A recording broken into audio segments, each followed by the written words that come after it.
राधे राधे। कैसे हैं आप सब। दुर्गा माँ के भक्तों को नवरात्रि का बेसब्री से इंतजार रहता है।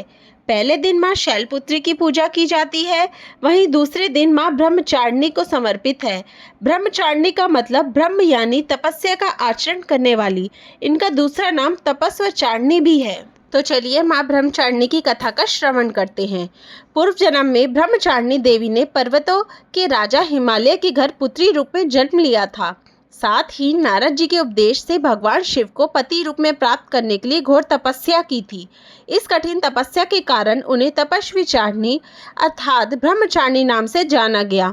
1000 वर्ष तक इन्होंने केवल फल फूल खाकर बिताए और 100 वर्षों तक केवल जमीन पर रहकर शाक पर निर्वाह किया। कुछ दिनों तक कठिन उपवास रखे और खुले आकाश के नीचे वर्षा और धूप के घोर कष्ट सहे। 3000 वर्षों तक टूटे हुए बिल्व पत्र खाए और भगवान शंकर की आराधना करती रही। इसके बाद तो उन्होंने सूखे बिल्व पत्र खाना भी छोड़ दिया। कई हजार वर्षों तक निर्जल और निराहार रहकर तपस्या करती रही। पत्तों को खाना छोड़ देने के कारण ही इनका नाम अर्पणा नाम पड़ गया। कठिन तपस्या के कारण देवी का शरीर एकदम क्षीण हो गया। देवता, ऋषि, सिद्धगण, मुनि सभी ने ब्रह्मचारिणी की तपस्या को अभूतपूर्व पुण्य कृत्य बताया, सराहना की।